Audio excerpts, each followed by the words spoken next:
d'Ivoire tous les mois pour les qualifs CAN, et puis d'un coup, comme ça, on se sépare pour une longue période comme ça. C'était pas évident, mais nous voilà ce soir. En novembre dernier, la page qualification CAN, et on ira dignement remettre notre titre en jeu au Maroc en fin d'année 2025. Et on ouvre aujourd'hui une parenthèse, qualification Coupe du Monde, qui est très très importante pour le foot ivoirien. C'est une obligation pour nous de se qualifier pour la prochaine Coupe du Monde, avec au moins 9 équipes africaines qualifiées. La Côte d'Ivoire ne peut pas manquer cet événement, ne peut pas manquer la Coupe du Monde, la prochaine Coupe du Monde, surtout que ça fait 2 éditions qu'on rate. On est sur une trêve internationale FIFA, et quand c'est trêve internationale FIFA, on a le droit à 23 joueurs, contrairement aux trêves internationales CAF, où on peut aller jusqu'à 25 joueurs. Donc les 23 joueurs pour le stage de mars et les 2 matchs face au Burundi et à la Gambie sont au niveau des gardiens de but, les 3 gardiens. On n'a pas changé les gardiens, on aura notre gardien Yaya Fofana jusqu'au danger. On aura Momo Kone aussi avec lui. Et on aura Badra Sangaré Ali. Voilà pour les 3 gardiens. Au niveau des défenseurs, donc on est parti sur une liste de 8 défenseurs. Emmanuel Agbadou, le petit nouveau, Clément Akpa, Willy Boli, Ousmane Diomandé, Ngela Doué, Hassan Kamara, Evan Dika et le dernier défenseur, Wilfried Singo.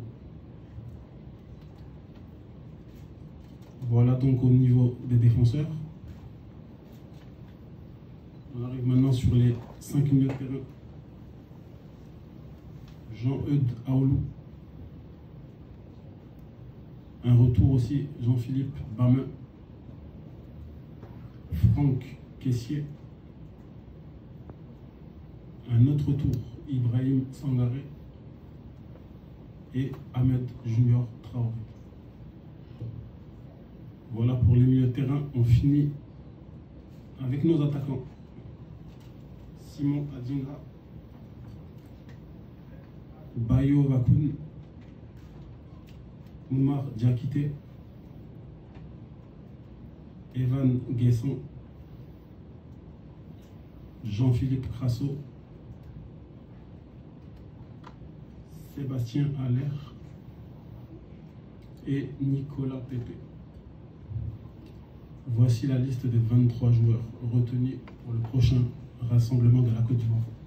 La conférence de presse de la dernière sélection n'est pas la conférence de presse d'aujourd'hui. Donc tenez compte d'abord de cette conférence de presse-là et pas de la dernière. Sébastien Allaire, pour vous, il ne mérite pas de venir en sélection. Pour nous, il mérite de venir en sélection. Parce que depuis qu'il a rejoint Utrecht, il enchaîne les matchs, il enchaîne les performances, il a encore marqué hier. Donc pour nous, et pour le rôle que Sébastien Allaire a dans le groupe, il était tout à fait logique de faire revenir Sébastien Allaire parce qu'il le méritait. À ce jour, on n'a pas eu de refus catégorique des différents joueurs qui ont plusieurs possibilités d'équipe nationale de venir avec nous.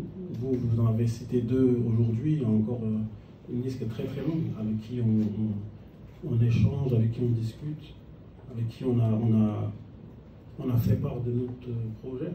Et en ce qui concerne les deux cités, non, ce ne sont pas des joueurs qui ont refusé la sélection, mais ce ne sont pas des joueurs aujourd'hui qui ont accepté de venir en sélection. Donc nous, on se concentre sur les joueurs qui sont aptes et qui sont motivés pour venir représenter les couleurs de la Côte d'Ivoire. Et comme je l'ai dit tout à l'heure, vraiment 2 matchs très très importants. On va vraiment se concentrer sur notre base de joueurs sur qui on peut compter. Et ce sont des joueurs qui sont tous performants en club. Et on a vraiment la certitude que ces joueurs-là peuvent réaliser le 6 sur 6 qu'on veut tous pour mars.